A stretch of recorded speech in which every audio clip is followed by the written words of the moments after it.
దామోదర లీల అంటే మనకు గుర్తుకు రావాల్సింది ఎవరయ్యా అంటే నారదముని. ఆ లీల జరిగిందే నారదముని వల్ల. నారదముని దేవలోకాల్లో ప్రయాణం చేసేటప్పుడు ఆయన స్నానం చేయాలనుకుంటారు. గంగా నది, ఈ లోకంలో గంగా నది, పైలోకంలో దేవలోకంలో ఆవిడ పేరేమిటి? మందాకిని. అంత పుణ్య నది కదా. నారదముని ఆ పుణ్య నదిలో స్నానం చేయాలనుకున్నప్పుడు కుబేరుడు, ఇద్దరు కొడుకులు ఆయనకి, వాళ్ళ పేర్లు ఏమిటి? నల కుబేర, మణిగ్రీవ, వాళ్ళిద్దరు పిల్లలు.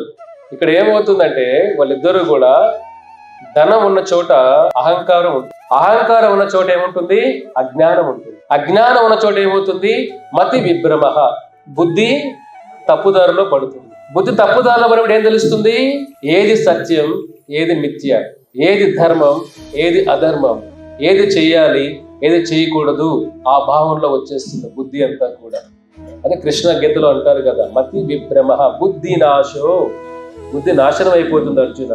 వీళ్ళిద్దరికీ ఆ ధనం అహంకారంతో బుద్ధి భ్రమించి గంగా, పుణ్యమైన గంగా నది మందాకినిలో స్నానం చేస్తూ చుట్టూ చాలా మంది లేడీస్ని పెట్టుకొని బట్టలు లేకుండా వాళ్ళతో జలకాటలాడుతూ తప్పుడు పనులు చేస్తూ కనపడతారు. నారదముని అటు వెళ్తారు.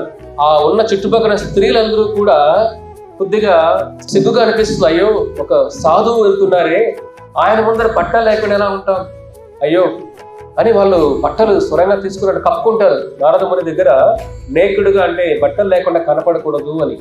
వీళ్ళిద్దరూ మాత్రం ఆ భావన రాదు. నారదముని వచ్చిన బట్టలు లేకుండానే ఫుల్గా తాగేసి ఉంటారు.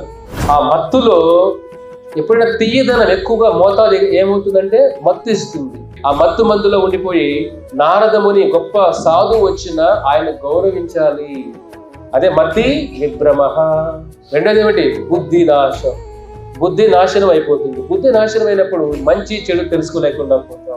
ఆ మంచి తెలుసుకోలేకుండా నారదముని కనపడినా కానీ చులకనగా ఆయన గౌరవం ఇవ్వకుండా, ఆ సాధువు గౌరవం ఇవ్వకుండా చులకనగా ఆయనతో నడుచుకుంటారు. ఆయనతో Like, share and subscribe to HKM Kinderpore channel.